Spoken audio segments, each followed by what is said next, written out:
Greetings to all. On behalf of Tolani Commerce College, I myself, Vishal Bhatt, welcome you all in this new academic session. Though at present we are facing uncertain times due to COVID-19 crisis, but as education is a never-ending process, we have to continue our lectures too. At our college, we have started online lecture series for our students. So today we will start one of the new subject in accountancy for semester of 5 students or third year students. Our subject code is CE 506A and the name is Financial Cost and Management Account, and your paper number is 7. So I am going to start this lecture too. First of all, we will see the learning outcomes. Learning outcomes includes syllabus, the blueprint, or it can be also said the roadmap. The syllabus means the course coverage which would be covered in this present semester number 5. Then second point we are going to study is introduction to costing. What is costing? How do we do? What are the reasons we do costings? And that all in the second point we will study. And then we will study objectives of costing. जो हम पढ़तर पद्धति use करते हैं इसके कुछ हेतु हैं वो हम इसमें चर्चा करेंगे. फिर उसके बाद है methods of costing. What are the different kinds of method. Though you have studied the basic theoretical and some of the practical aspects of some of the methods of costing in semester 3 and 4 in previous year, we will study process costing in this semester. And the last point today we will discuss is list of industries where different costing methods are used. ऐसी कौन सी industries है जहाँ पे अलग अलग costing की ये पद्धतियाँ उपयोग में ली जाती है. First of all, this is our syllabus which we have to cover in this present semester. You can also download it from our Kutch University's website too. First module is process costing 1. In that we will cover meaning, definition and feature, difference between job costing and process costing, processes loss and gains. This is one of the new concept, process loss and gains, because some process have losses also. Losses further will be divided into two, normal loss and abnormal loss. In Gujarati we say it as सामान्य नुकसान and असामान्य नुकसान. And then it is accounting of waste, scrap, defectives and spoilage, meaning of joint products and byproducts. Just I am going in a brief because we will discuss these all concepts in detail in this respective chapters too. Objectives of allocation of joint cost and method of accounting for joint products, method of accounting for byproducts. See, process costing 1 is applicable where the production process is done in process. The production process is completed in 2 or more process. Suppose for example, a product took 3 processes to transfer from raw material to finished stock or finished goods. कोई ऐसी उत्पादन की प्रक्रिया है जहाँ पे 2 या 2 से ज़्यादा प्रोसेसेस लगती हैं, जहाँ पे वो क्या होता है उसका जो स्वरूप है वो बदल जाता है. किस में से? जो रॉ मटेरियल है उसमें से वो क्या बन जाता है? फिनिश गुड्स बन जाता है. तो प्रोसेस कॉस्टिंग हम वहाँ पे यूज़ कर सकते हैं जहाँ पे आपका प्रोडक्शन जो है वो कंटिन्यूअस हो, आइडेंटिकल हो. आइडेंटिकल इन द सेंस कि जहाँ पे सारे गुड्स जो आप प्रोड्यूस कर रहे हो उसकी टाइप है वो एक ही प्रकार की हो या इक्वल हो. उसके बाद उसमें जहाँ पे ऐसी प्रोडक्शन जहाँ पे हो रहा हो वहाँ पे क्या होना चाहिए कि प्रोसेसेस हो. यानी जो प्रोडक्शन आपकी पूरी प्रोडक्शन की प्रोसेस है वो स्टेजेस में डिवाइड होनी चाहिए, तभी आप वहाँ पे प्रोसेस कॉस्टिंग यूज़ कर सकते हो. उसके बाद है मॉड्यूल नंबर 2. टोटल आपकी ये सिलेबस में 4 मॉड्यूल है, हर एक का वेटेज 25% है. इसमें से 50% ये दोनों ही कवर कर रहे हैं, जिसका नाम है process costing 1 and process costing 2. उसमें हम सबसे पहले देखेंगे inter process profit and transfer price. Inter transfer price यानी कि आप एक प्रोसेस से जब भी दूसरी प्रोसेस में ट्रांसफर कर रहे हो तभी वो कौन सी प्राइस के ऊपर होना चाहिए, कॉस्ट या फिर cost plus profit, which is known as transfer price. उसके बाद इंटर प्रोसेस प्रॉफिट भी आपके लिए एक नया कंसेप्ट है. इंटर प्रोसेस प्रॉफिट क्या बताता है कि आप जब भी एक प्रोसेस से दूसरी प्रोसेस में आप ट्रांसफर कर रहे हो तो आप क्या करो, कॉस्ट के ऊपर ना करके आप उसमें प्रॉफिट ऐड कर देते हो, जिसको हम बोलते हैं इंटर प्रोसेस प्रॉफिट। तो ऐसा करने का रीज़न क्या है, आप क्या ऐसा क्यों करते हो, ताकि आपके एम्प्लॉयज़ आपका जो प्रॉफिट की पॉलिसी है, जिसको हम स्ट्रेटेजी बोलते हैं, लॉन्ग टर्म प्लानिंग बोलते हैं, वो ना जान पाए। इसलिए हम क्या करते हैं, जब भी एक प्रोसेस से दूसरी प्रोसेस में ट्रांसफ़र होता है आपका जो प्रोडक्शन है, जो पहली प्रोसेस का आउटपुट है वो दूसरे के लिए क्या हो जाता है, इनपुट है। तभी हम क्या करेंगे, उसको कॉस्ट के ऊपर ट्रांसफ़र ना करके उसमें हम क्या ऐड कर देंगे, प्रॉफिट ऐड करेंगे। तो उसको हम क्या बोलते हैं, इंटर प्रोसेस प्रॉफिट। इसका एक और भी एग्जांपल है अच्छा सा। डेट से 2 साल पहले एप्पल का एक चीफ डिज़ाइनिंग ऑफिसर था जोनाथन। उसने क्या किया था, कंपनी में से रिज़ाइन करके अपनी खुद की बिजनेस एंटिटी फर्म एस्टैब्लिश की थी। तो ऐसा उसने क्यों किया, क्योंकि अब तक की जो सारी पॉलिसीज थी, आप तो सब लोग जानते हो कि मोबाइल में डिज़ाइन का कितना इंपॉर्टेंस है। आज कोई नया फीचर वाला फ़ोन आया, कल चाहे वो बदल भी जा सकता है, तो इसमें डिज़ाइन का कितना इंपॉर्टेंस है। तो अभी उसने एप्पल कंपनी छोड़ के दूसरी कंपनी अपनी खुद की बना ली, तो क्या होगा, वहाँ पे वो अपना उनके जो बिजनेस डिसीजंस थे वो तो सब जोनाथन को पता होंगे। तो मिस्टर जोनाथन, ऐसे कितने सारे एम्प्लॉयज़ हो सकते हैं जिनको हमारी सारी स्ट्रेटेजी मालूम होती है। इसलिए हम क्या करते हैं, इंटर प्रोसेस प्रॉफिट यूज़ करेंगे जब भी एक प्रोसेस से दूसरी प्रोसेस में ट्रांसफ़र करने के लिए। तभी जो ये टॉप लेवल मैनेजमेंट को ही पता होगा कि प्रॉफिट है वो हम ऐड करेंगे कॉस्ट प्राइस में, फिर हम ट्रांसफ़र करेंगे। यानी ऐसे कुछ जो बिजनेस डिसीजन की मेन स्ट्रेटेजीज़ हैं वो आपके एम्प्लॉयज़ को पता ना चले, इसलिए हम करते हैं। दूसरी बात, कॉस्टिंग आप कोई भी करो, चाहे कॉस्ट स्टेटमेंट कभी भी आपका पब्लिक को नहीं हम डिस्क्लोज करते हैं। वो सिर्फ किसके लिए होता है, मैनेजमेंट एंड ओनली मैनेजमेंट के लिए भी होता है। वो हम आगे भी देखेंगे। फिर आगे बढ़ते हैं, वैल्यूएशन ऑफ WIP सीखेंगे, work in progress. Work in progress क्या होता है स्टूडेंट्स, कि कोई भी प्रकार का गुड्स है जहाँ पे प्रोडक्शन कंटिन्यूटी में होता है, तो प्रोडक्शन कंटिन्यूटी में हुआ यानी हर बार चलता ही रहेगा। तो 31 मार्च जब भी आपका अकाउंटिंग ईयर क्लोज होता है तभी भी क्या होगा, आपका प्रोडक्शन चालू ही रहेगा। तो कुछ गुड्स ऐसे होंगे जिसमें 100% काम आपका नहीं हुआ होगा, तो जिसके ऊपर 100% या उससे 1% भी कम अगर काम बाकी है तो हम वो किस में उसको डिस्क्लोज करेंगे, एज ए WIP।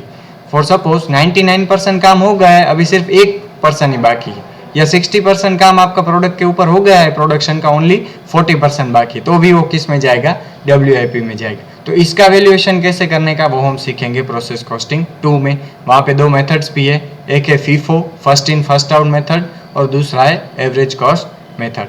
अभी आगे बढ़ते हैं हम। उसके बाद है चैप्टर मॉड्यूल नंबर 3, आपका unit number 3, marginal costing. One of the most important techniques of costing is marginal costing. ये मेथड नहीं है, ये कॉस्टिंग की टेक्निक है। इसके साथ और भी टेक्निक है जो आप सेमेस्टर 6 में सीखोगे, वो है स्टैंडर्ड कॉस्टिंग। कौन सी मेथड है वो हम आगे सीखेंगे। इसमें आप सीखोगे ब्रेक इवन पॉइंट, गुजराती में जिसको समतुट बिंदु बोलते हैं। ये ऐसा पॉइंट है जहाँ पे मैन्युफैक्चरर या प्रोड्यूसर को ना तो प्रॉफिट होगा ना तो लॉस होगा। इसको हम cost and volume profit analysis भी बोलते हैं। इंटरेस्टिंग चैप्टर है बहुत ही। इसमें मेथड्स हम सीखेंगे, methods of determination of break even point. उसके बाद उसमें थर्ड है meaning of the following terms relating to decision making process. ये जो थर्ड पॉइंट है, meaning of following terms relating to decision making process, ये थियोरेटिकल कंसेप्ट है। इसमें वेरियस हम कॉस्ट डिस्कस करेंगे। कॉस्ट इन द सेंस कि आप जो भी कॉस्ट है उसको हम डिवाइड करेंगे। वो रिलेवेंट कॉस्ट हो सकती है। रिलेवेंट कॉस्ट यानी कि डिसीजन मेकिंग प्रोसेस है जो मैनेजमेंट करता है, उसको ऐसे कॉस्ट जो डिसीजन लेने के लिए एकदम इम्पोर्टेंट हो, रिलेवेंट हो। फिर है इंक्रीमेंटल कॉस्ट, संक कॉस्ट है। संक कॉस्ट को हिस्टोरिकल कॉस्ट भी बोलते हैं। अपॉर्चुनिटी कॉस्ट एक अच्छा कंसेप्ट है। अपॉर्चुनिटी कॉस्ट यानी ऐसी कॉस्ट जो आप अपॉर्चुनिटी फॉरगोन करते हैं उसकी कॉस्ट। या कहने का मतलब क्या, सपोज कोई CA है, कोई CA बन गया है, चार्टर्ड अकाउंटेंट, उसके पास 2 अपॉर्चुनिटी है, या तो वो सर्विस करे या फिर वो अपनी फर्म या तो कोई जॉब कंपनी में सर्विस करे, जॉब करे, या फिर अपनी फर्म तैयार एस्टेब्लिश करके उसमें वो क्या करे, क्लाइंट को अपनी सर्विस दे। तो देखो 2 ऑप्शन है, one is service and one is firm. तो अगर वो सर्विस करता है तो उसको 20 लाख रुपए मिलते हैं सालाना, ईयरली उसको 20 लाख मिलते हैं। और अगर वो क्या करता है, दूसरा ऑप्शन है आपका, अगर वो अपनी फर्म एस्टैब्लिश करता है तो उसको 25 लाख रुपए मिलता है सालाना, तो वो क्या करेगा, 25 लाख वाला अपॉर्चुनिटी सिलेक्ट करेगा। तो उसने कौन सी अपॉर्चुनिटी को फॉरगोन किया, 20 लाख वाली को। तो 20 लाख वाली को फॉरगोन किया तो 25 लाख का जो सिलेक्ट किया फॉर्म का अपना जो एस्टेब्लिशमेंट, तो उसको आप क्या बोलोगे, 20 लाख अपॉर्चुनिटी कॉस्ट है किसकी, फॉर्म सिलेक्शन की। अभी तो ये सब कुछ करने का मतलब क्या, चाहे 20 लाख की करे या 25 लाख की करे, लेकिन उसने 25 लाख की जो फॉर्म का एस्टेब्लिशमेंट किया है तो उस वो बिजनेस में से ईयरली 20 लाख से ज्यादा ही पैसे मिलने चाहिए। 25 लाख से कम मिलेंगे तो चलेगा, या 25 लाख से कम मिलेंगे, ज्यादा भी मिल सकते हैं, लेकिन 20 लाख से क्या मिलना चाहिए, ज्यादा ही मिलना चाहिए। इसको, ये कंसेप्ट को हम बोलते हैं अपॉर्चुनिटी कॉस्ट कंसेप्ट। फिर अवॉइडेबल कॉस्ट है, अनअवॉइडेबल कॉस्ट है, ऐसी बहुत सारी और भी कॉस्ट है। नोशनल कॉस्ट है, नोशनल कॉस्ट यानी रियलिटी में उसका कोई अस्तित्व होता ही नहीं है, जैसे इम्प्यूटेंट रेंट, वहाँ वो भी हम आगे सीखेंगे। फिर नंबर 4 है amalgamation of companies. Amalgamation of companies का पूरा एक स्टैंडर्ड है, स्टैंडर्ड का नाम है अकाउंटिंग फॉर अमालगमेशन AS 14, जो institute of chartered accountants of India, જેને હિસાબી ધોરણ 14 કહેવાય છે, वो क्या करती है, वो इश्यू करती है, उसका एक बोर्ड है पूरा, अकाउंटिंग स्टैंडर्ड्स बोर्ड, वो इसके लिए ही बना है। यानी अकाउंटिंग फॉर अमालगमेशन में 2 मेथड्स दी गई हैं, in the nature of merger, in the nature of purchase, यानी pooling of interest method and business purchase method. तो आपको लगेगा कि ये अमालगमेशन होता क्या है। आप अगर कोई न्यूज़पेपर पढ़ता है तो वहाँ पे बिजनेस पेज में बहुत सारी ऐसी M&A लिखा हुआ होता है, M&A, M यानी मर्जर एंड A यानी एक्विजिशन, मर्जर एंड एक्विजिशन बोलते हैं, मर्जर एंड अमालगमेशन भी बोलते हैं। तो देखो अभी इसका सिंपल सेंस में बताऊं कि 2 कंपनी है अमालगमेशन में, अमालगमेशन का गुजराती होगा संयोजन। अमालगमेशन में 2 कंपनी है, एक कंपनी ए और दूसरी कंपनी आपकी कंपनी बी। अभी ये दोनों कंपनी मिलके एक तीसरी नई कंपनी बनाती है, कंपनी सी। तो यहाँ पे ध्यान रखिएगा स्टूडेंट्स, ए और बी का कोई अस्तित्व नहीं रहेगा और नई कंपनी कौन सी बनेगी, जिसको हम इनकॉर्पोरेशन बोलते हैं। नई कंपनी बनेगी आपकी कंपनी सी। ए और बी का क्या हो जाएगा, लिक्विडेशन हो जाएगा। इसको हमने क्या बोला, अमालगमेशन।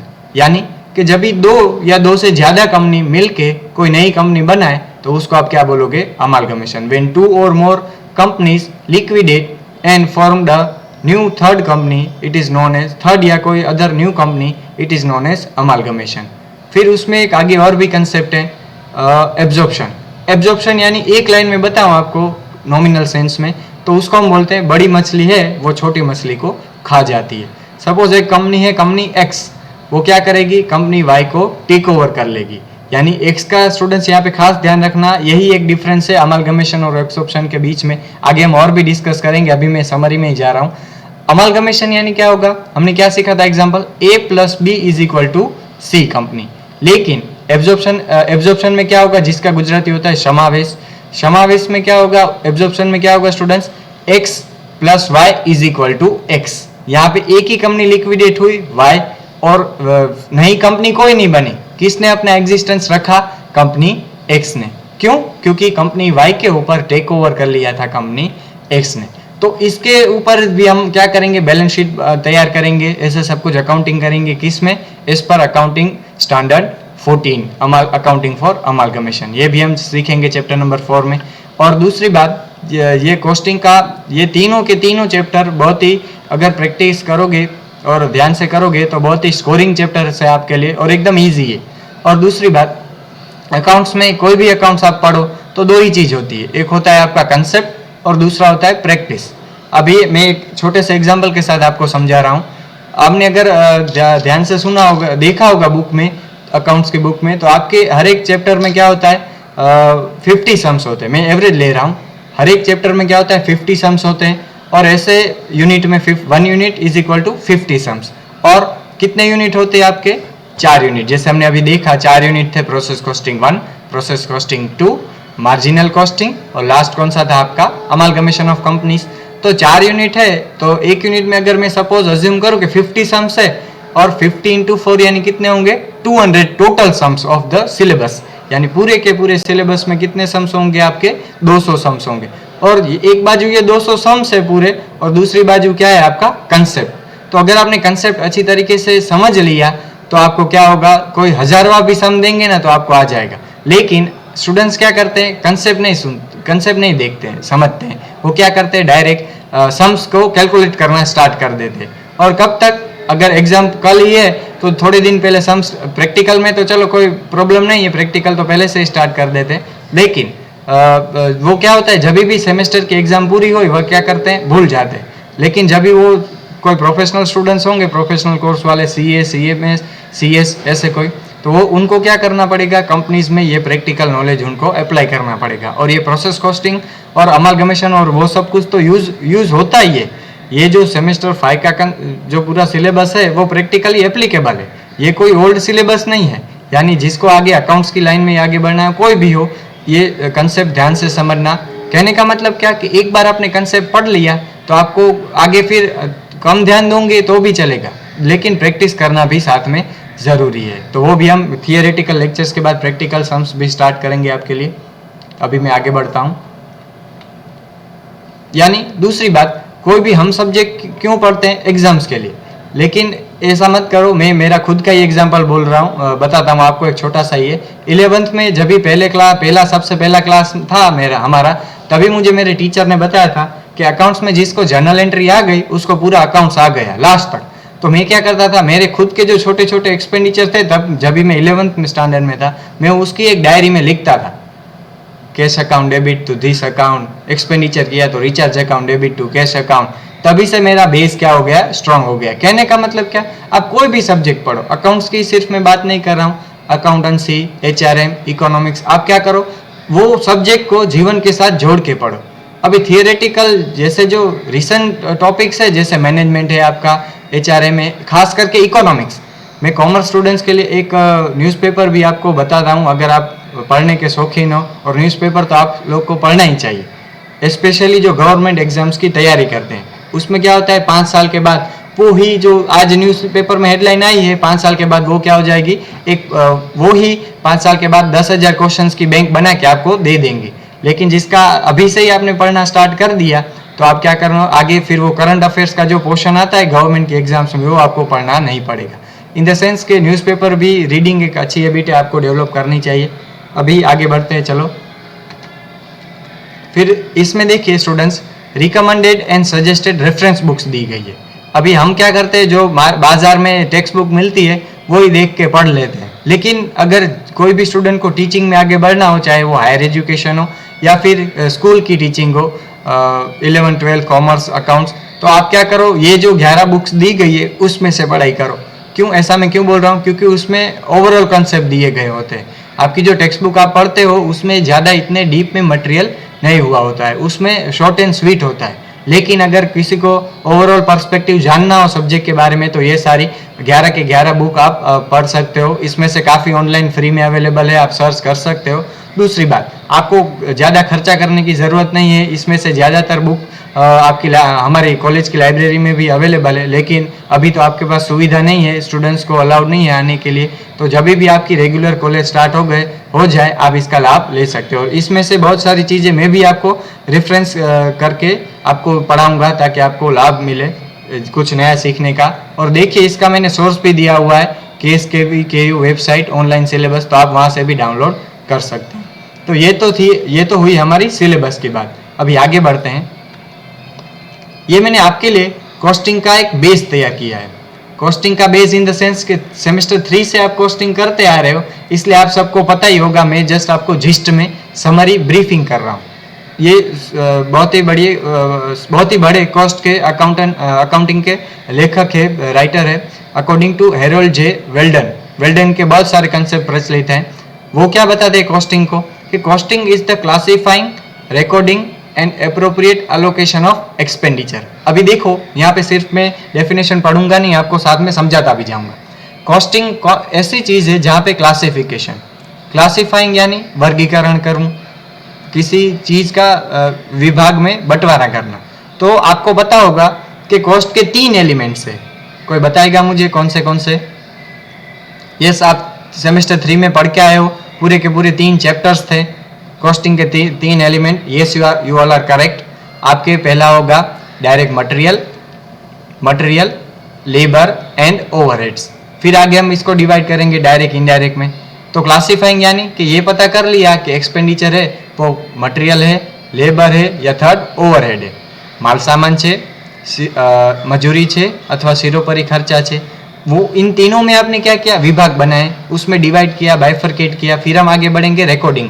रिकॉर्डिंग कहाँ होती है स्टूडेंट्स? कॉस्टिंग की कॉस्ट शीट में। कॉस्ट शीट यानी अलग अलग जो मेथड्स है कॉस्टिंग की, वहाँ पे हम क्या करेंगे, अलग अलग फॉर्मेट्स होते हैं उसके। तो आपने यूनिट कॉस्टिंग में आप सब सीख के आए हो, उसमें आप 3 कॉलम बना देते, पर्टिकुलर्स, फिर पर यूनिट कॉस्ट और लास्ट में क्या था, टोटल कॉस्ट। तो वहाँ पे हम क्या करते थे, डायरेक्ट मटेरियल, डायरेक्ट लेबर, फिर डायरेक्ट ओवरहेड्स या फैक्ट्री ओवरहेड्स, फिर आप क्या करते थे, उसकी कॉस्ट निकाल के थे, फिर उसमें प्रॉफिट ऐड करके फाइनली आपको क्या मिलता था, सेलिंग प्राइस मिलता था। तो वहाँ पे क्या हुआ, आपने रिकॉर्डिंग किया, पहले एक बार एक्सपेंडिचर हो गया, फिर आपने उसको 3 हेड्स में क्लासीफाई किया, चाहे वो मटेरियल है, लेबर है या फिर ओवरहेड्स है। उसके बाद आपने क्या किया, एप्रोप्रिएट एलोकेशन ऑफ एक्सपेंडिचर, यानी एक आपने एक्सपेंडिचर किया हुआ होगा, उसमें से हो सकता है कि आप एक या एक से ज़्यादा प्रोडक्ट का उत्पादन कर रहे हो। और दूसरी बात, पूरे विश्व में प्रोडक्ट को हम 2 ही चीज़ में बांट सकते हैं, या तो गुड्स होगा या तो फिर वो सर्विस होगा। गुड्स का स्टूडेंट्स प्रोडक्शन या मैन्युफैक्चरिंग होगा, और सर्विसेज का क्या होगा, डिलीवरी या फिर रेंडरिंग होगा। हम रेंडरिंग बोलते हैं, टेक्निकल टर्म तो उसका रेंडरिंग है, लेकिन कोई सर्विस को डिलीवरी भी बोलते हैं। तो एलोकेशन, एप्रोप्रिएट एलोकेशन होगा एक्सपेंडिचर का। शायद आप गुड्स में 2 या 2 से ज़्यादा गुड्स का प्रोडक्शन कर रहे हो, तो जितना प्रोपोर्शन आपने यूज़ किया है उतना उसके ऊपर आप एक्सपेंडिचर चार्ज करोगे। फिर उसके बाद है for the determination of the cost. ये सब कुछ करने की ज़रूरत क्यों है? आप कॉस्ट को आपको कैलकुलेट करना है, इसलिए ये सब हम करते हैं, क्योंकि कॉस्ट आपको पता चलेगी, उसके ऊपर आप क्या ऐड करोगे, थोड़ा सा प्रॉफिट ऐड करने के बाद आपको क्या मिलेगा, सेलिंग प्राइस मिलेगा। किसका? या तो प्रोडक्ट का मिलेगा या और सर्विसेज का मिलेगा। And for the presentation of suitably arrange data for the purpose of control and guidance. अभी देखो यहाँ पे वाई का कंसेप्ट, जैसे मैंने बात की WHY, ये हम करते ही क्यों है, तो वो आ गया कंसेप्ट कि ये कॉस्टिंग करने की जरूरत क्या है। पहले तो ये जानना बहुत जरूरी है कि मैनेजमेंट के कंट्रोल के लिए और गाइडेंस के लिए। कंट्रोल क्यों करते हैं? क्योंकि खर्चा एक बार ज़्यादा बढ़ गया तो हम ऐसे स्टेप्स लेंगे कि उसको कंट्रोल कर सके। अगर आप बजट मैनेजमेंट का एक बहुत ही बढ़िया फीचर है कंट्रोल, और कंट्रोल स्टूडेंट्स कभी पॉसिबल है जब भी बजटिंग होगा, क्योंकि आपने पहले से ही डिसाइड स्टैंडर्ड बना के रखा होगा कि इतना खर्चा होना चाहिए, तभी आप उसको कंट्रोल करोगे। अगर स्टैंडर्ड ही नहीं होगा तो फिर कंट्रोल हो सकता नहीं है। तो कंट्रोल की वजह से मैनेजमेंट को क्या होगा, मैनेजमेंट गाइड कर सकता है किसको, अपनी पॉलिसीज को, अपने एम्प्लॉयज को, और अपनी पूरी की पूरी जो एंटिटी है, एंटरप्राइज का दूसरा नाम है एंटिटी, ENTITY, एंटिटी को क्या करेगा, गाइड कर सकता है। It includes the ascertainment of cost of every order, job, contract, process और सर्विस और unit as may be appropriate. It deals with cost of production, ये सारे indirect expenditure, selling and distribution. इसके बाद गुजराती में भी डेफिनेशन मैंने दी हुई है। પડતર હિસાબી પદ્ધતિ હેરોલ્ડ જે વેલ્ડનની વ્યાખ્યા મુજબ क्यों करते हैं? પડતર નક્કી કરવા, ટુ ડિફાઇન કોસ્ટ ઓર ટુ કેલ્ક્યુલેટ કોસ્ટ, તેમજ સંચાલનના માર્ગદર્શન અને અંકુશ માટે યોગ્ય રીતે વિગતો ગોઠવી। વિગતો શેમાં ગોઠવશું? એકમ પડતર પત્રક જેમ તમે તૈયાર કર્યું હતું એકમ પડતર પદ્ધતિમાં તે રીતે। उसके बाद है તેમજ આવા ખર્ચનું આવતું ખર્ચનું વર્ગીકરણ यानी ક્લાસિફિકેશન, नोंध તેમજ યોગ્ય વહેંચણી એટલે પડતરના हिसाबों। फिर आगे वो ही दिया हुआ है। फिर आगे बढ़ते हैं, मेन इसके objectives of costing. Objective of costing 3 important objectives हैं इसके हेतु है जो हमें ध्यान में रखने के। एक तो पहला है, सबसे पहले आपका कॉस्ट कंट्रोल, यानी जैसे हमारी बात हुई कि स्टैंडर्ड होगा तभी आप क्या करते हैं, कॉस्ट को कंट्रोल कर सकते हो, जिसको हम बजटिंग भी बोलते हैं। दूसरी बात मैं आपको यहाँ पे बताऊं कि बजटिंग सिर्फ वैल्यू में ही होता है। अब मुझे आंसर दीजिए, बजटिंग सिर्फ हम अमाउंट में ही बना सकते हैं? नहीं, हम और किस में बना सकते हैं बजटिंग को? आप दूसरी और कितने तरीके में आप बजट बना सकते हैं। एक टाइम का बजट बना सकते हैं। अगर कोई रेगुलर स्टूडेंट्स होता है तो वो क्या करता है कि हमारी एग्जाम आज से 3 महीने के बाद है, तो रोज में इतने आवर्स की स्टडी में करूं तो वो क्या होगी, इतने आवर्स की मैं स्टडी के करूं तो वो सफिशिएंट होगी। तो वहाँ पे बजटिंग किसका किया स्टूडेंट्स? आपने टाइम का बजटिंग किया। फिर क्वांटिटी का बजट भी होता है, जैसे परचेस डिपार्टमेंट क्या करता है कि पिछले साल हमने इतने का सेल्स किया था, तभी हमें 10,000 किलो की रिक्वायरमेंट थी। हमने जब 50,000 का सेल्स किया, तभी हमने गुड्स की क्वांटिटी, रॉ मटेरियल की क्वांटिटी 10,000 किलो की रिक्वायरमेंट थी। तो अभी मुझे कितना 1 लाख रुपए का सेल करना है, तो कितना मुझे क्वांटिटी की रिक्वायरमेंट रहेगी, ऑफ कोर्स 20,000 किलो की। तो ऐसे भी आप कॉस्टिंग कर सकते हो, क्वांटिटी में कर सकते हो, टाइम का कर सकते हो, ऑब्वियसली वैल्यू रुपीस में भी कर सकते हो। फिर सेकेंड पॉइंट है कॉस्ट कंप्यूटेशन, इसका ऑब्जेक्टिव का सेकेंड पॉइंट। कॉस्ट कंप्यूटेशन हम क्यों करते हैं? क्योंकि अगर आपने कोई कॉस्ट कंप्यूट नहीं की होगी तो आप क्या नहीं जान सकते हो? प्रॉफिट नहीं जान सकते हो। अगर प्रॉफिट ऐड नहीं कर सकोगे उसमें, तो क्या नहीं मिलेगा आपको? सेलिंग प्राइस नहीं मिलेगा। सेलिंग प्राइस नहीं होगा तो बाजार में आप चीज़ बेचोगे कैसे? इसलिए हम कॉस्ट अकाउंटिंग करते हैं। क्यों? टू कंप्यूट द कॉस्ट की गिनती के लिए। फिर आगे है कॉस्ट रिडक्शन। कॉस्ट और प्रॉफिट के बीच में क्या है स्टूडेंट्स? इनडायरेक्ट रिलेशन है। ઇનડાયરેક્ટ રિલેશન એટલે પરોક્ષ સંબંધ છે, પ્રત્યક્ષ નથી ટૂંકમાં। પરોક્ષ इन द सेंस एक बढ़ेगा, सीधो संबंध नहीं। एक बढ़ेगा तो दूसरा क्या होगा? कम होगा। जैसे जैसे आपका कॉस्ट बढ़ेगा वैसे वैसे आपका प्रॉफिट क्या होगा? कम होगा। और अगर आपको प्रॉफिट बढ़ाना है तो क्या करोगे? आप अपनी कॉस्ट रिड्यूस करोगे। लेकिन यहाँ पे कॉस्ट रिडक्शन करने का यह मतलब नहीं है कि आपने जो क्वालिटी यूज की है मटेरियल की, वो एकदम इंफीरियर क्वालिटी यूज करो। टेक्निकली आपको क्या करना है? अच्छी तरीके से आपकी क्वालिटी भी अच्छी आए और कॉस्ट में भी उतना कॉस्ट क्वालिटी भी अच्छी हो, जिसको SQC कंसेप्ट है, स्टैटिस्टिकल क्वालिटी कंट्रोल भी हम आगे आप सीखेंगे। अगर मास्टर्स कोई करेगा तो उसमें क्वालिटी के ऊपर भी फर्क नहीं पड़ना चाहिए और आपकी कॉस्ट भी क्या होगी? कम होनी चाहिए। ये सारे टॉप लेवल मैनेजमेंट डिसीजंस है। कॉस्ट अकाउंटेंट है वो भी ऐसे डिसीजंस लेते हैं। इसके बाद है आपका इंट्रोडक्शन, यानी मेथड्स ऑफ कॉस्टिंग। इसमें से unit costing, job costing, contract costing, batch costing, operating costing, यहाँ तक ये जो आपके पास 5 मेथड्स है, ये 5 मेथड्स आप सेमेस्टर 4 में सीख के आए हो। यूनिट कॉस्टिंग आपने थियोरेटिकल एस्पेक्ट भी सीखा है और प्रैक्टिकल एस्पेक्ट भी सीखा है, जहाँ पे आप अपनी total cost divided by units produce करके आप क्या फाइन करते थे स्टूडेंट्स? आप टोटल पर यूनिट कॉस्ट आप फाइन कर सकते थे। उसके बाद हमने सीखा है जॉब कॉस्टिंग। यूनिट कॉस्टिंग में आप जैसे हमने बात की, कॉस्ट का स्टेटमेंट भी तैयार करते थे, कॉस्ट शीट बोलते हैं उसको। फिर जॉब कॉस्टिंग में क्या होता है स्टूडेंट्स? मैं अभी डिटेल में नहीं जा रहा हूँ, ब्रीफ में ही आपको समझा रहा हूँ, क्योंकि रिविजनरी लेक्चर से ये सब आप सीख के आए हो। जॉब कॉस्टिंग ये सिर्फ बेस है मेरे प्रोसेस कॉस्टिंग के लिए। फिर हम प्रोसेस कॉस्टिंग सीखेंगे, इसके बाद वाले लेक्चर में स्टार्ट करेंगे। जॉब कॉस्टिंग यानी क्या होगा कि वहाँ पे जॉब्स होते हैं। जॉब्स इन द सेंस के स्पेसिफिक कस्टमर्स की डिमांड के ऊपर जो ऑर्डर्स जॉब्स होते हैं वो तैयार होते हैं। इसका ये देखो, और ये सारी मेथड्स हैं, इसको डिफाइन करने के कि कौन सी मेथड हमारी इंडस्ट्री में यूज करनी है, उसके तीन पैरामीटर्स है। 3 પરિબળોના આધારે તમે પડતરની કઈ હિસાબી પદ્ધતિનો ઉપયોગ લેશો તે ધ્યાનમાં રાખવામાં આવે છે। એવા કયા 3 પરિબળ છે? सबसे फर्स्ट उसमें है प्रोडक्ट। आप ऐसे कौन से 3 फैक्टर्स हैं वो डिसाइड करेंगे कि कौन सी मेथड्स ऑफ कॉस्टिंग, ये जो आपके पास 6 मेथड्स दी गई है उसमें से कौन सी मेथड आपकी इंडस्ट्री के लिए एप्लीकेबल है वो हम सीखेंगे। तो देखो उसमें 3 फैक्टर्स हैं। एक है, सबसे पहला है आपका प्रोडक्ट, उसके बाद है प्रोडक्शन प्रोसेस, यानी आप जो प्रोडक्शन कर रहे हो उसकी प्रोसेस कैसी है, और थर्ड है आपके पास स्पेसिफिक बिजनेस डिसीजंस, यानी प्रोडक्ट पहले आप कौन सी प्रोड्यूस कर रहे हो वो देखने की है, या सर्विस रेंडर कर रहे हो या गुड्स प्रोड्यूस कर रहे हो वो देखेंगे। उसके आधार के ऊपर से हम क्या देखेंगे स्टूडेंट्स कि प्रोडक्शन की प्रोसेस कैसी है वो भी हम सीखेंगे, देखेंगे। उसके आधार पे मेथड डिसाइड होगी, और लास्ट में क्या है? Specific business decision.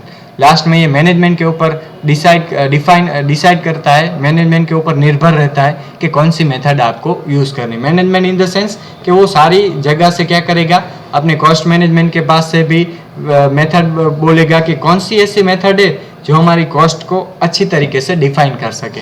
ऐसी मेथड के बारे में वो चर्चा करेगा उनके साथ, फिर वो मेथड अप्लाई करेंगे अपनी इंडस्ट्री में या कंपनी में।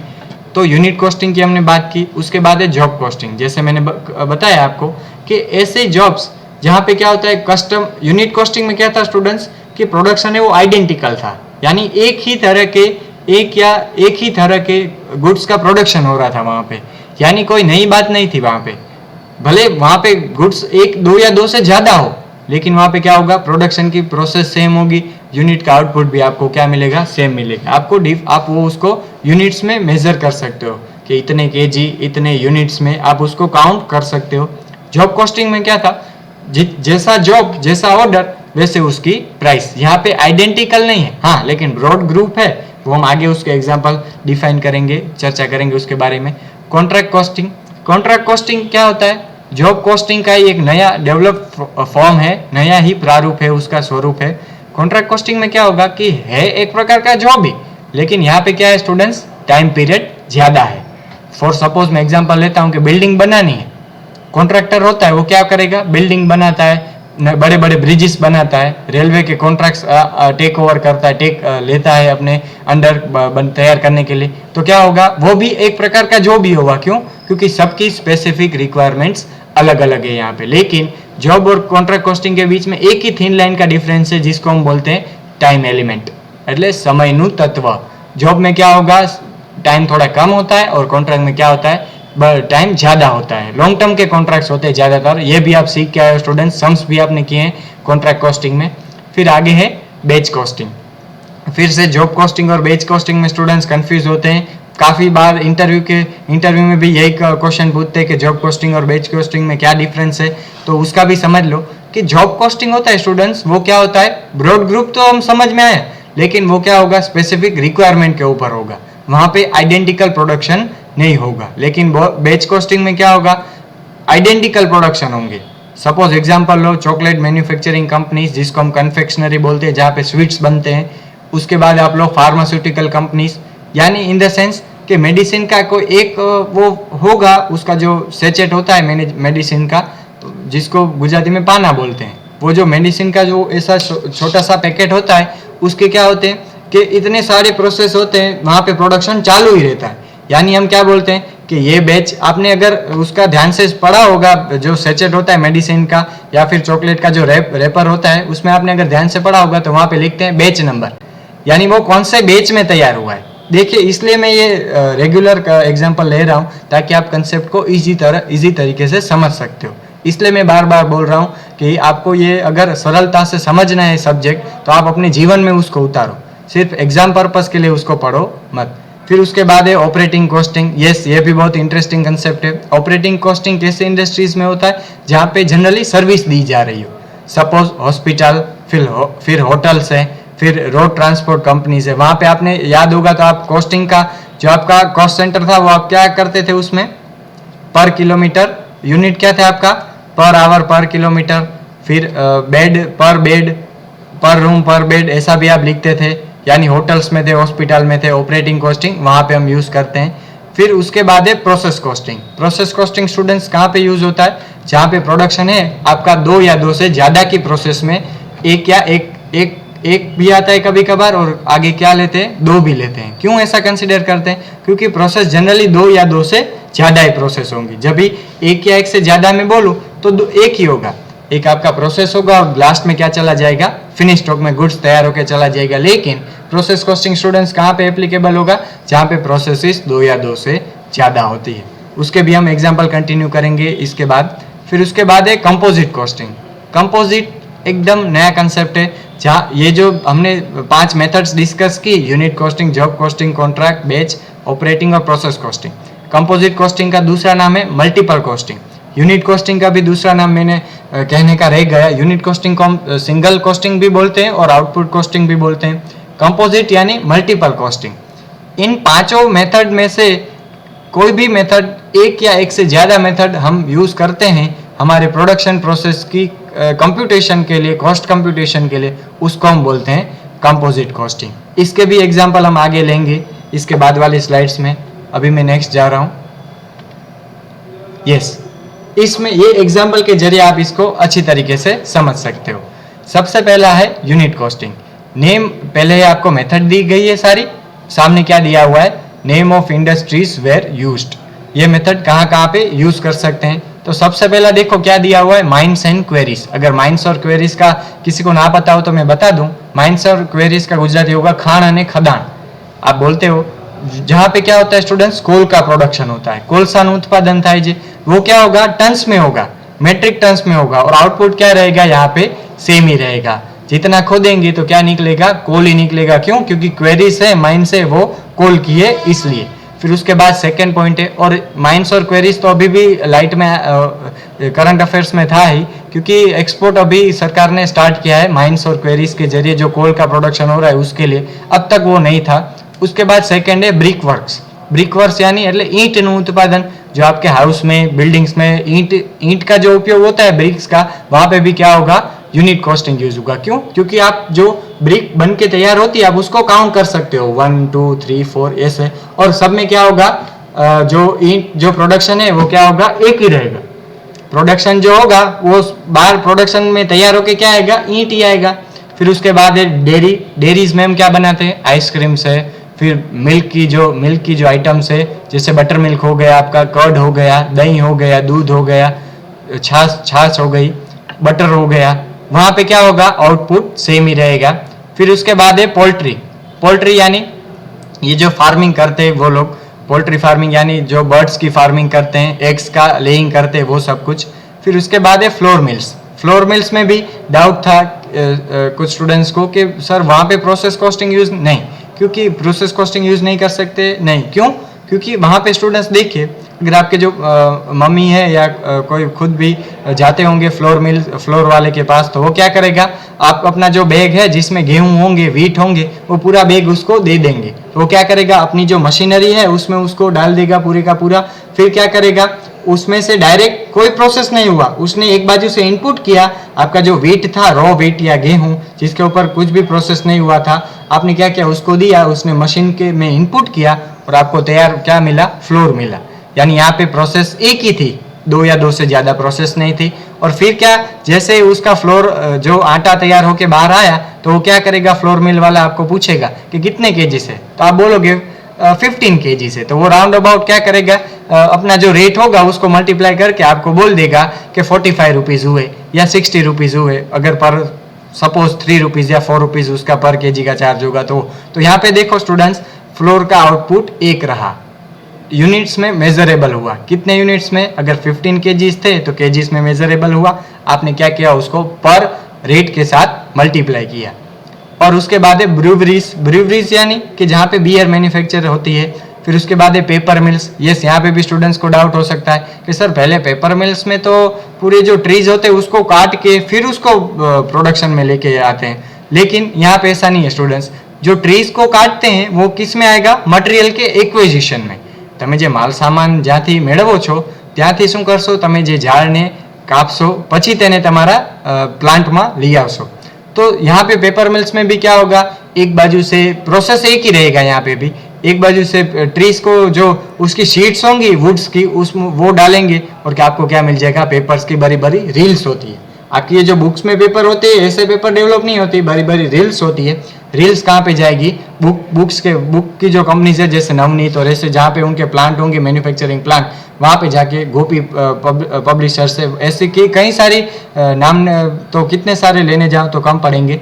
तो ऐसी कई सारी प्लांट्स मैन्युफैक्चरिंग होंगी, वहाँ पे क्या होगी, रील्स में से छोटी छोटी बुक्स बनेंगी, टेक्स्ट बुक बनेंगी, ऐसा।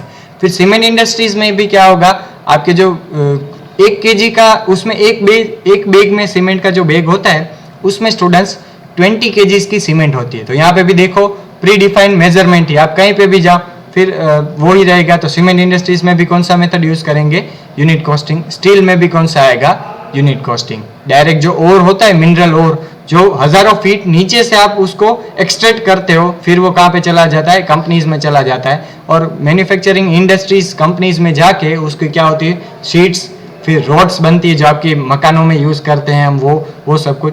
फिर सेकेंड मेथड है आपका जॉब कॉस्टिंग। ये स्टूडेंट्स, जॉब कॉस्टिंग में हमने क्या सीखा था कि वहाँ पे कस्टमर्स की स्पेसिफिक रिक्वायरमेंट्स होती है। There is no identical process of production. क्यों? क्योंकि हर एक जॉब ऑर्डर अलग अलग होता है। तो ये मेथड कहाँ पे एप्लीकेबल है स्टूडेंट्स, प्रिंटिंग प्रेस में। ऐसा क्यों, प्रिंटिंग प्रेस में सपोज पब्लिशर ने ऑर्डर दिया 10,000 बुक्स का, तो वो 10,000 बुक्स का ऑर्डर उसने दे के कैंसिल कर दिया, तो ये 10,000 बुक्स वो फिर दूसरे किसी को नहीं दे सकता है।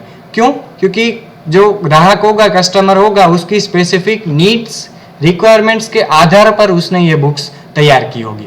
उसके बाद एक गैरेज एंड रिपेयर वर्कशॉप। अभी गैरेज एंड रिपेयर वर्कशॉप में 2 व्हीलर्स होती है, 3 व्हीलर्स होती है, 4 व्हीलर्स होती है, तो सबका रेट क्या होगा, अलग अलग।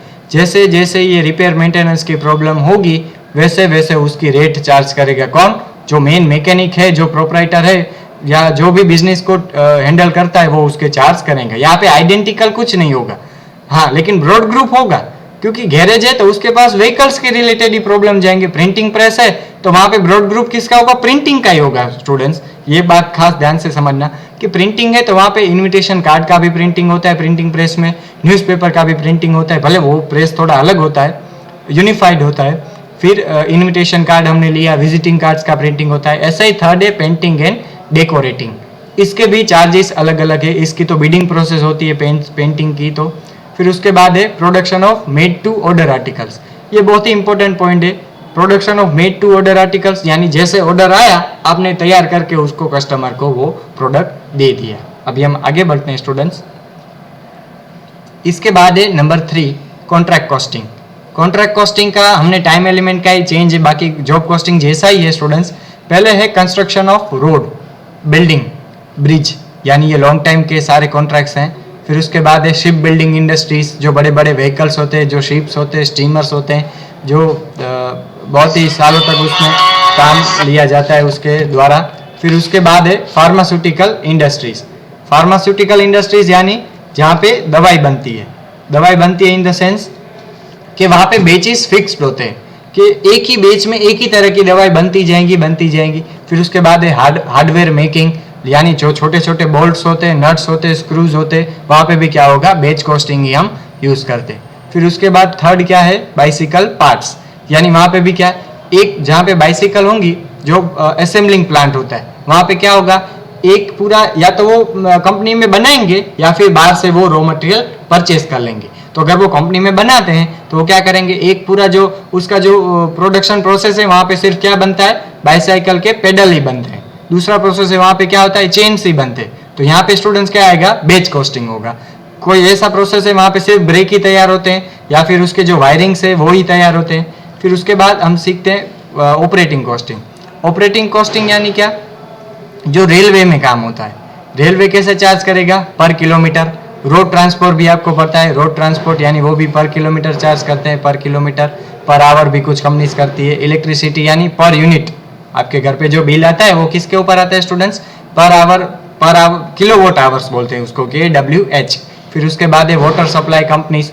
भले यहाँ पे तो अभी भारत जैसे देश में तो मीटर्स नहीं है, लेकिन यहाँ पे उसकी जो आपने कभी सोचा कि जो नगर पालिका होती है हमारे यहाँ पे, वहाँ पे वो हमारी जो वाटर सप्लाई है उसका टैक्स कैसे डिसाइड करते हैं।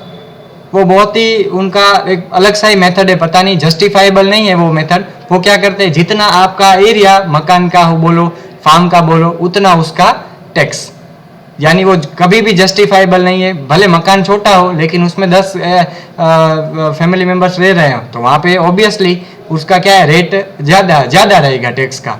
लेकिन उसका कॉन्ट्राडिक्टर है, लो बड़े बड़े बंगलोज है लेकिन उसमें रहते सिर्फ 2 या 3 जन, तो वहाँ पे क्या होगा, कम भी हो सकता है, ज़्यादा भी हो सकता है। यानी ये बहुत जस्टिफाइबल मेथड नहीं है। वाटर सप्लाई कंपनीज वो भी यूनिट के ऊपर, विदेश में तो इसके मीटर्स भी आते हैं, सुना है कि भारत में भी थोड़े समय में आ जाएंगे, अभी वो तो आए तभी पता चले। फिर उसके बाद है गैस सप्लाईज कंपनी। हाँ, ज़्यादातर इंडिया में, गुजरात में, राजकोट और वहाँ पे क्या है, गैस सप्लाई की पाइपलाइंस है, यानी जितना आपने गैस कंज्यूम किया उतना आपका बिल होगा। यहाँ पे क्या होता है स्टूडेंट्स, हमारे यहाँ पे कच्छ के साइड और उत्तर गुजरात में और वहाँ पे इस बाजू जामनगर, वहाँ पे कुछ एरिया में ऐसे पाइपलाइंस बिछाई गई है और कुछ एरियाज में क्या है, सिलेंडर्स है, यानी सिलेंडर यानी यूनिट कॉस्टिंग हो गया। फिर आगे बढ़ते हैं हम, हॉस्पिटल्स एंड होटल हमने बात की थी, पर बेड और पर रूम की ऑपरेटिंग कॉस्टिंग यहाँ पे, यानी सर्विस इंडस्ट्रीज में ये ज़्यादातर यूज होता है स्टूडेंट्स, ऑपरेटिंग कॉस्टिंग। फिर इसके बाद है 6 पॉइंट, ये आ गया मल्टीपल और कंपोजिट कॉस्टिंग ऑटोमोबाइल इंडस्ट्रीज में, यानी यहाँ पे 2 या 2 से ज़्यादा मेथड यूज होगी। यहाँ पे देखो यूनिट कॉस्टिंग भी यूज हो सकती है और बेच कॉस्टिंग भी यूज हो सकती है। कैसे, एग्जांपल ले रहा हूँ, ऑटोमोबाइल है, यानी एक एक्टिवा तैयार कर रहे हैं लेकिन एक्टिवा के अंदर जो इंजन है वो भी होंडा ही बनाता है, हम ऐसा एग्जांपल लेते हैं। कि एक्टिवा का इंजन भी होंडा कंपनी बनाती है और पूरी की पूरी एक्टिवा है वो भी कौन बनाती है? Honda company. तो एक असेंबलिंग लाइन ऐसे बनाएंगे कि एक जगह पे पूरा क्या इंजिन्स का ही, जो एक्टिवा के अंदर इंजन यूज होता है व्हीकल का, टू व्हीलर का, वो इंजन ही बनता है बस। और दूसरी जगह पे क्या होगा? वो असेंबल होल के एक एक्टिवा तैयार होगी। तो इंजन जहाँ पे बन रहा है उसको हम बैच बोलेंगे, और ऑटोमोबाइल इंडस्ट्री है उसको, जो एक्टिवा तैयार हो रहा है उसको हम क्या बोलेंगे? Unit costing. बाईसाइकिल मेकिंग में ही ऐसा ही है, रेडियो एंड टेलीविजन में इंडस्ट्री में भी ऐसा ही है, क्योंकि छोटे छोटे पार्ट से अगर कंपनी को कॉस्ट कम पड़ रही है तो वो क्या करेगी? कंपनी अपने आप ही उसको मैन्युफैक्चर करेगी। अगर कॉस्ट ज़्यादा है और बाहर से कम भाव में मिल रहा है तो कंपनी क्या करेगी? बाय डिसीजन करेगी, मेक और बाय डिसीजन, ये भी हम आगे सीखेंगे। फिर उसके बाद है स्टूडेंट्स कंप्यूटर मेकिंग इंडस्ट्रीज, ये भी आप अच्छी तरीके से समझ सकते हो। अभी जो मेन क्लाइमैक्स है हमारा वो है प्रोसेस कॉस्टिंग। प्रोसेस कॉस्टिंग हम क्या सीखेंगे? प्रोसेस कॉस्टिंग कब एप्लीकेबल होता है, कौन सी इंडस्ट्रीज में एप्लीकेबल होता है स्टूडेंट्स? एक तो होगा आपका केमिकल वर्क्स, जहाँ पे केमिकल्स का उत्पादन हो रहा है। फिर दूसरा होगा ऑयल रिफाइनरीज, यानी क्या? सपोज आपने देखा होगा कि जो सी होता है, जिन्हें दरियो कहवाय, सागर में क्या होगा? बीच सागर में ऐसे ही उसके प्लांट्स होते हैं जिसको ऑयल रिगिंग करते हैं। वो लोग ऑयल को क्या करते हैं? रिगिंग करते हैं। उसमें बहुत ही सारे प्लांट क्या करते हैं, उसमें से जो हमारी लैंड है उसमें क्या करते हैं? वो छेद करते हैं, इतने लंबे होते हैं कि वो क्या करेंगे? ऑयल को जमीन में से, जिसको हम क्रूड ऑयल बोलते हैं, क्रूड ऑयल को वो क्या करते हैं? एक्सट्रैक्ट करते हैं। बहुत सारी इंडिया में भी कंपनी है, जामनगर में ऑयल की रिफाइनरी है सबसे बड़ी, रिलायंस की ऑयल रिफाइनरी है, अगर कुछ लोगों ने देखी भी होगी, उसकी विजिट भी करने जैसी है अगर उस बाजू जाओ तो। फिर ऑयल रिफाइनरी, यानी ये जो सात जो चीज़ें दी गई है, केमिकल वर्क से लेकर के आपको शुगर मिल्स तक, या ये सारी इंडस्ट्रीज में क्या यूज होगा स्टूडेंट्स? Process costing. यानी वहाँ पे दो स्टेजेस से ज़्यादा लगते हैं, किस में? रॉ मटेरियल को किस में चेंज होने के लिए? फिनिश स्टॉक या फिनिश गुड्स में चेंज होने के लिए। अभी हम आगे बढ़ते हैं। पेंट्स मैन्युफैक्चरिंग है, टेक्सटाइल इंडस्ट्रीज है। टेक्सटाइल इंडस्ट्री का मैं प्रोसेस कॉस्टिंग में बहुत ही अच्छी तरीके से एग्जाम्पल के साथ आपको प्रोसेस कॉस्टिंग 1 में, इसके बाद का जो लेक्चर है उसमें हम सीखेंगे। बहुत ही अच्छा इजी कंसेप्ट है, आपको जो पूरी प्रोसेस है हमारी उसको हम क्या करेंगे? डिकोड करेंगे। फिर कन्फेक्शनरी है, कन्फेक्शनरी यानी स्वीट्स, जहाँ पे आपकी मिठाइयाँ बनती है, जैसे हल्दीराम है, ऐसी बहुत सारी कंपनीज है जहाँ पे ये, इसमें भी क्या होगा? प्रोसेस कॉस्टिंग ही यूज होगा। फिर उसके बाद है शुगर मिल्स यानी जहाँ पे शुगर बनता है, आपकी जेगरी यानी गुड़ बनती है।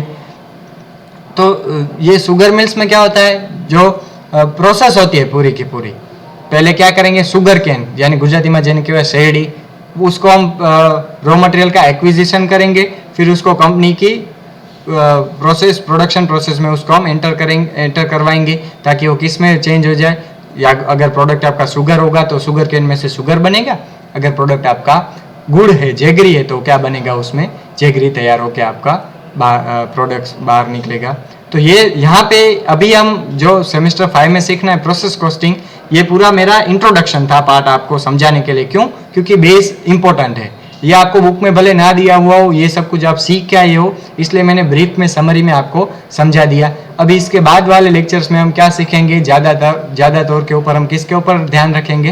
प्रोसेस कॉस्टिंग में ऊपर, जो आपका पॉइंट नंबर है 7। Thank you all. यहाँ पे मैं मेरा फर्स्ट लेक्चर कंप्लीट कर रहा हूँ। अगर आपको किसी को डाउट है तो आप मुझे पूछ सकते हो, नेक्स्ट लेक्चर में भी पूछ सकते हो। और अभी देखो, ये मैंने छोटा सा एक पिक्चर लिया है आपके लिए बेस को समझाने के लिए। आपके पास एग्जाम्पल के साथ समझाता हूँ। आपके पास दो चीज़ें हैं, एक ये वाटर का जग है जो पिंकिश कलर का है, रेड कलर का है, और दूसरा है आपके पास छोटा सा पौधा है, क्रॉप है। तो आपको मैं बता रहा हूँ कि आपको पानी डालना है, और बहुत मैं आपको क्रॉप दे रहा हूँ और पानी का जग दे रहा हूँ। तो आपको बड़े से बड़ा क्रॉप तैयार करके मुझे देना है। तो आप पानी कहाँ पे डालोगे? उसके रूट में डालोगे या उसकी जो लीव्स है उसमें डालोगे? कोई बता सकता है? दो चीजें मैंने आपको दे दी, एक है आपका जग पानी का, और दूसरा है आपका छोटा सा ये पौधा जिसका पॉट में डाला हुआ है, वो उगने के लिए तैयार है। तो आप पानी कहाँ पे डालोगे? आप बोलोगे सर ऑब्वियसली रूट में। तो देखो स्टूडेंट्स, पढ़ने में भी ऐसा ही है, जिसका रूट स्ट्रॉन्ग उसकी लीव स्ट्रॉन्ग, जिसका रूट स्ट्रॉन्ग उसका ट्री बहुत घना बनेगा, उसका जो वृक्ष है वो बहुत ही घना बनेगा और ज़्यादा ऑक्सीजन भी देगा। इन द सेंस एनवायरनमेंट फ्रेंडली में बात करने जाऊँ तो यहाँ पे देखो, यहाँ पे ऐसा ही है। अगर अकाउंट सीखना है तो आपको गोल्डन रूल्स आने चाहिए, कंसेप्ट, कन्वेंशन, पोस्टुलेट्स आने चाहिए। अगर किसी को ना आए तो वो भी मैं सिखा दूंगा। वो सीखना सबको जरूरी है। क्यों? अभी देखो दूसरी जगह पे आप जाओगे तो वो क्या करेंगे, डायरेक्ट लीव्स के ऊपर पानी डालेंगे, डायरेक्ट लीव्स, तो आपका जो पौधा है वो मुरझा के मर जाएगा, वो कभी भी आगे बढ़ पाएगा नहीं। इसलिए मैंने आज भले एक घंटा मेरा गया, लेकिन कंसेप्ट समझना बहुत ही ज़रूरी है। इसलिए मैंने पहले इंट्रोडक्शन किया किसका, कॉस्टिंग का किया। इसके बाद हम आगे बढ़ेंगे किस में, प्रोसेस कॉस्टिंग में। ठीक है, थैंक यू ऑल।